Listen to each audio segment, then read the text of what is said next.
In the early hours of August 10th, 2025, Israel murdered 6 journalists and wounded 3 others in an attack on a press tent near Al Shifa Hospital in Gaza City. All signs, as well as Israel's long history of targeting the press, point toward this being a deliberate strike on Al Jazeera. Israel claims the main target was Anis al Sharif, an Al Jazeera correspondent who has been bravely reporting on the genocide since it began on October 8th, 2023. The others killed were Mohammed Korig, Ibrahim Zahar, Mohamed Aliwa, Mohammed Nufal, and Mohammed Al Khadi. All, with the exception of Al Khadi, worked or were associated with Al Jazeera. The IDF claims al Sharif was a Hamas cell leader operating under journalistic cover, but as usual, they have provided no evidence. This, of course, is the Israeli playbook that we have seen time and again over the last 2 years and, quite frankly, almost the last century.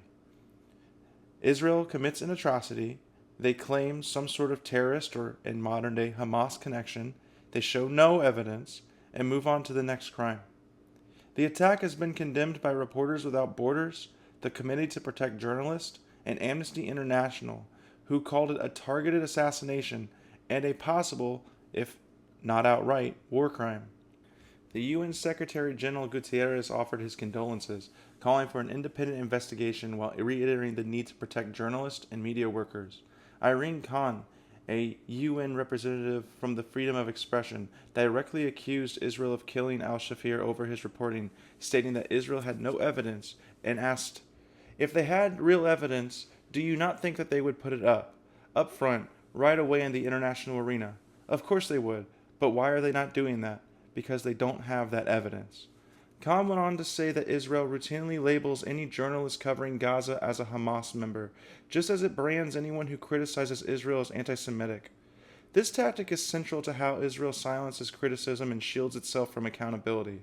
Since the start of the genocide, Israeli forces have repeatedly struck hospitals, schools, refugee camps, and aid sites, each claiming, without evidence, that the targets were tied to Hamas. Since October 8th, 2023, Israel has banned all foreign media from the Gaza Strip and worked to control the narrative about what is happening there. The work of documenting the atrocities has fallen largely to Palestinian journalists, risking, and far too often losing, their lives to show the world what is happening. Al Jazeera has been a particular target of Israel's hostility for years. In May of 2021, Israel bombed Al Jalala Tower, home to both Al Jazeera and the Associated Press, destroying offices, archives, and apartments, an act Human Rights Watch called a violation of international law.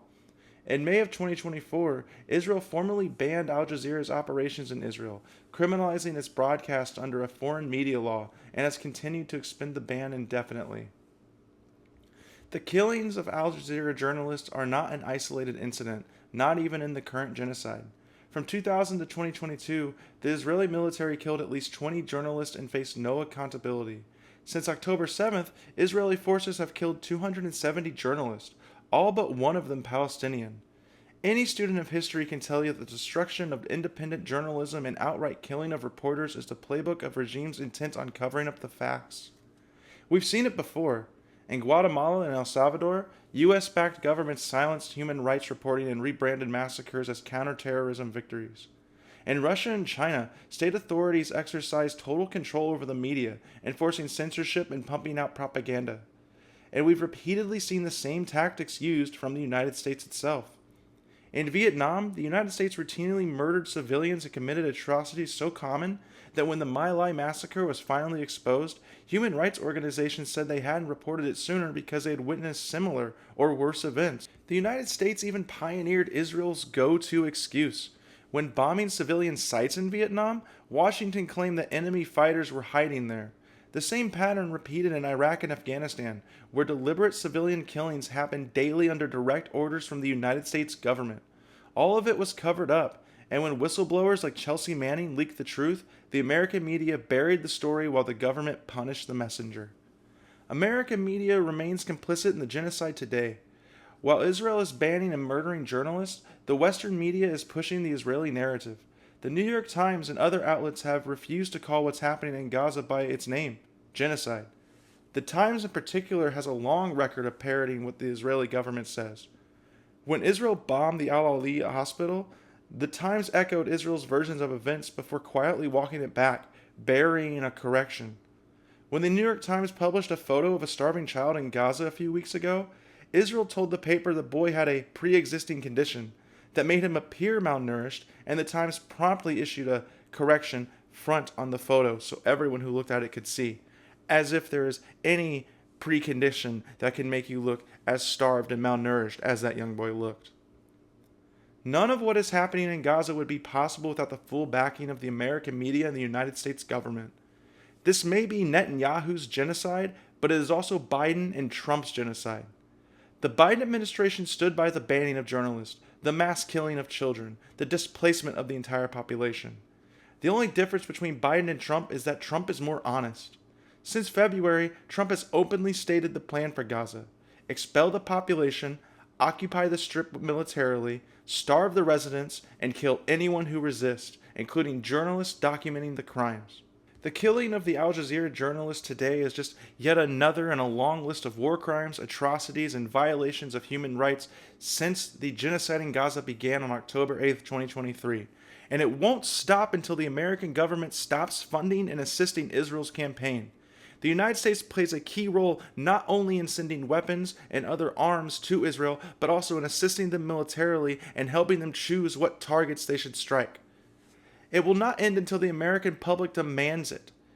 Polling since the beginning of the war shows how the majority of Americans truly feel, that they oppose what's happening in Gaza, that they don't support this ongoing military intervention in the Strip, that they don't accept the genocide, but people aren't speaking out, people aren't standing up, and people aren't being loud enough.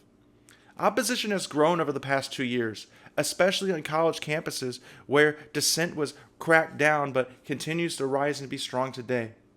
The American people must rise up and demand an end to their tax dollars funding ethnic cleansing, and we must stop this genocide. If you would like to find out more about how you personally can help end the genocide in Gaza, go to the first link in the description of this YouTube video, and it will be the United States Campaign for Palestinian Rights, where you can donate for their efforts. You can also find organizations near you that are actively moving and doing things within your own local community to fight this stuff that's going on, this horrible, brutal genocide that we are seeing every single day.